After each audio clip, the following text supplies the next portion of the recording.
Every game needs a good camera, not only to place focus on the subject you want most important in your game, whether that be room by room or just tracking the player, but to add effects and bring everything of the game together. Well, I'm Jhello, and I will be teaching you how to make a feature-filled camera with camera targets, rooms, camera limits, and screen shake on the iPad with Xogot. You can use any form of input for this video, and all project files are in the description. Before we get started with our camera, we must first have a player in our world scene. Check out these other tutorials to create a player controller we can use in this video. For this video, I will be using the top-down movement. To make this tutorial work, make sure that your player has a collision layer of 2, so that we can check when a collision box enters an area, it will only detect it if it is set to detect a specific layer. Furthermore, we need an auto-loaded script. An auto-loaded script is basically a global script that can always be referenced, like for global variables or functions you need.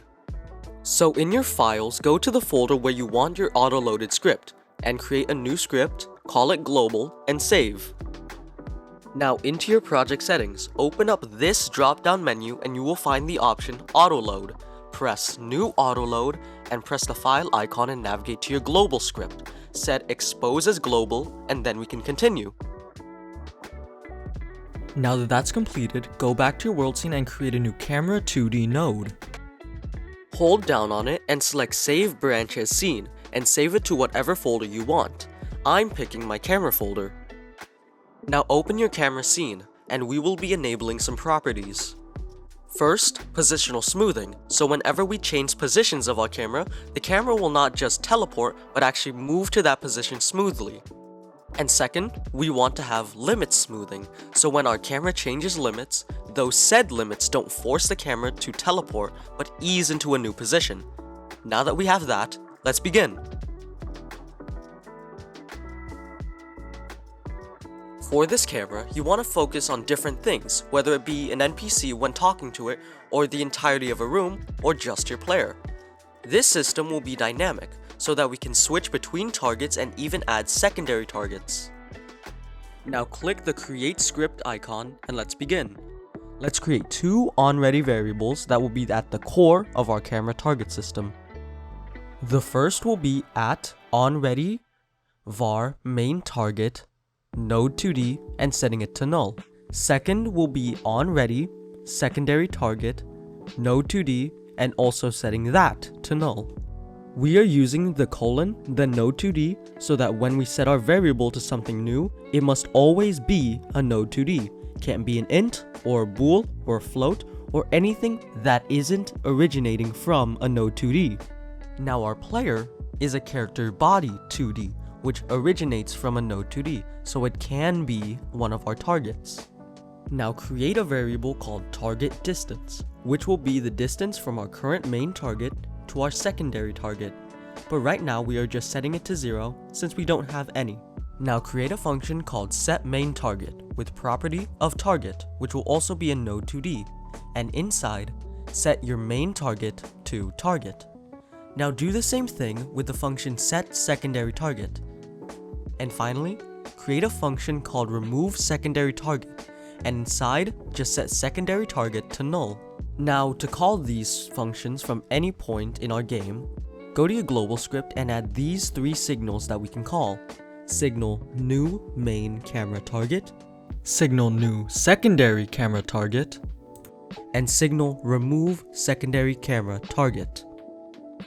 Now back in your camera script, connect these signals with global, the signal name, connect, and the function name without parentheses.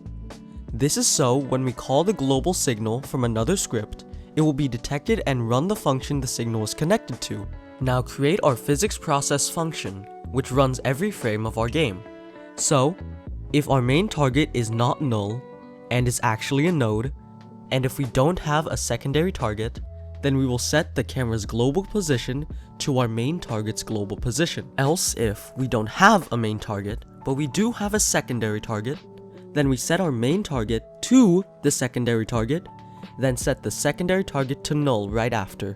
If both are null, then we return and don't run anything else.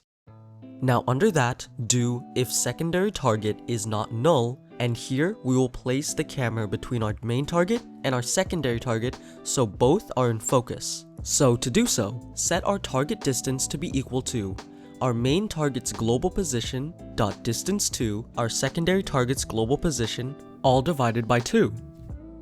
This is how far we want our camera to go when we have our secondary target, right in the middle of our 2 targets. Now create a new variable called direction and set it to main target dot global position dot direction to secondary target dot global position. Now create a variable called target position, which will be the position we want our camera to go to, and set it to main target dot global position plus parentheses direction times target distance, and just set our position to target position. And now we have target positioning. But what now? What's the point of making targeting if we don't have any targets that we want our camera to focus on? Once entered, our rooms will either place focus on themselves if the camera can see the entire room, or the player whenever the camera can't see everything within the room. Create a new scene within whatever folder you want. I'm choosing my rooms folder. Name it room and set the node preset to empty. Now within, select your new scene to be your area 2D. And open its collisions and set the mask to be our player collision of 2. Our mask is whatever our node is checking whenever it collides with anything, so for our area, it is just checking if the collision layer is 2. Now add a collision shape 2D with a rectangular shape. This is just a personal preference, but I like changing the color to be completely transparent just so I have the outline.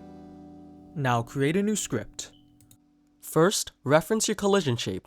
Call it room collisions with @onReadyVar room collisions equal $ collision shape 2D. Now we will create a new export variable called room directions, which we will be using vector2, and it will be equal to vector2 clamp I, our X resolution, which for me is 480, and the minimum room size we want, for me 160, and the maximum room size we want in the X direction, which for me is 960. And the same for my Y value. So my base resolution for my Y is 270, my minimum room size I want is 90, and the max I want is 540. All exported variables can be found when clicking on the node. Now that we have that, we are going to use a set, so that every time our variable is set to a new value, it runs this bit of code under. So do set value, then we set our room dimensions to said value, and then the function update room. Now create update room. If room collisions is not null, which means our collisions have loaded, then room collisions.shape is equal to room collisions.shape.duplicate. Now just set our room collisions.shape.size to room dimensions. But why do we do the duplicate? Well, it is because our room collisions.shape is a resource, and Godot handles resources as shared between all instances of a node.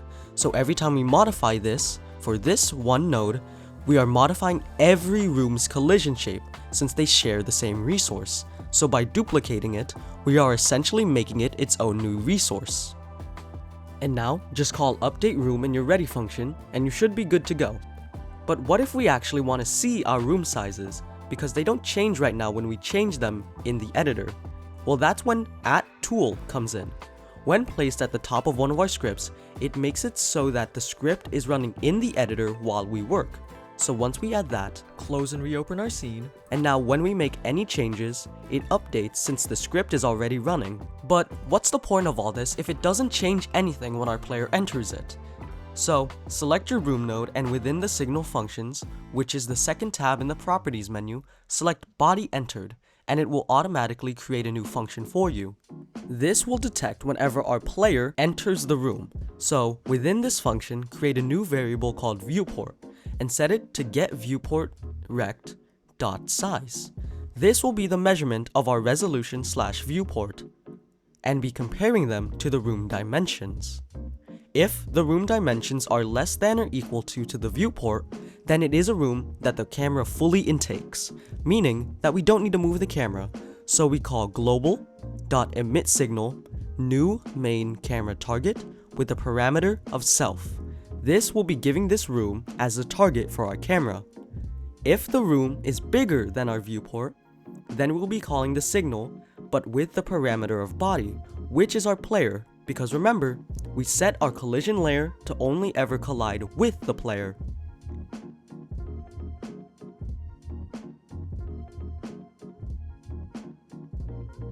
Now run your scene and boom, rooms that when entered target either itself or the player. But there's one problem. In a room that the player is the main focus of, it goes past the walls of the camera and we can see right outside. We don't want this, we want to have limits. The camera node has the property of limits. Pretty self-explanatory. It's a limit that the camera cannot pass. Say, we set our limit to be the top of a big room. The camera can no longer go past that, even if it targets our player. Now, how do we implement that? Now enter your global script and we will create a new signal called new camera limits. Now, within your camera script, create a new function called setLimits with the parameter limit right, limit down, limit left, and limit up, which will all be floats. This function will connect to our signal. And just set the corresponding built-in limit variable to the parameters provided.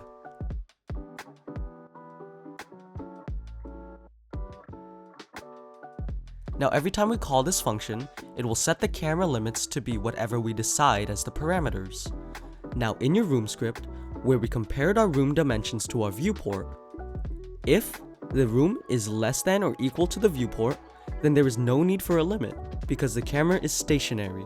So we are resetting the limit with global.emitSignal new camera limits with 1000, 1000, -1000, and -1000. Now for rooms that are bigger than our viewport, it is a little more complicated. Imagine we have a room with the dimensions of 640 by 360, and the walls are our limits. Well, the left limit is only the center minus half of the entire width, and the right limit is the center plus half of the width. Same with the top and bottom limits. They are plus or minus half of the height. So with that, we are calling global.emitSignal new camera limits with the parameters global position.x plus room dimensions.x divided by 2 for our right limit. Our down limit will be global position plus room dimensions.y divided by 2. Now limit left is global position.x minus room dimensions.x divided by 2, and for the limit up, it is global position.y minus room dimensions.y divided by 2. And now, if we run, there are limits per room. But I believe a camera needs one more thing to be truly great. Begin by adding to your camera a new timer node. Rename it to Shake Timer and set it to 1 shot. There's no point in adding a time for now because every time we call for the camera to shake, we will be setting a new time.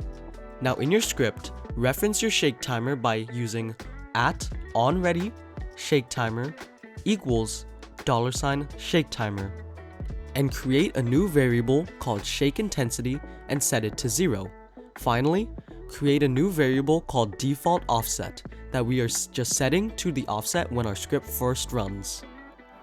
Now create a process function.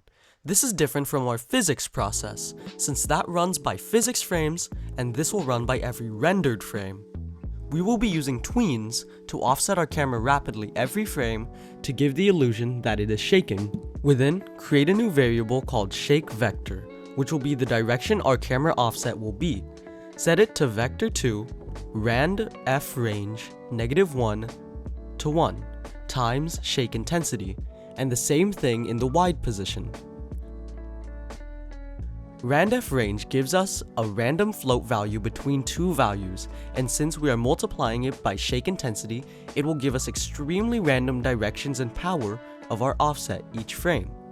And now create your tween with var tween equal create tween. And now create tween.tween property. Within, we will be modifying self, or our camera, and the property we will be modifying is offset. We want it to go to shake vector in just 0.1 seconds. And that's the logic of our shaking. Go to your ready function and just use set process with a parameter of false to basically turn off our process function. So now create the function shake with the parameters of intensity and time.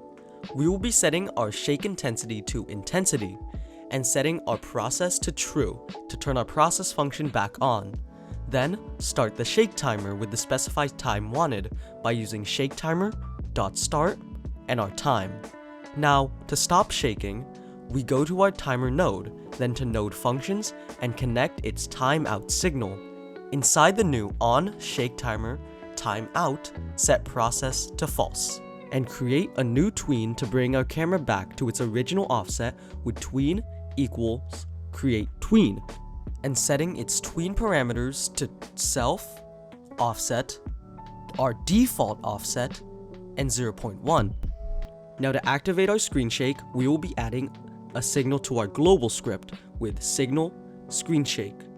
Now in our camera's ready function, add global.screenshake.connect shake, so that when the signal is emitted, the function starts. So that in whatever script we want, say our shake NPC, we can call global.emitSignal screen shake with our desired parameters like intensity and time. And there, now we have quality screen shake that we can call from anywhere. If you wish to show off what you have made, feel free to join the Xogot Discord. You can meet other members of the community, talk to developers, and even try out new features of Xogot.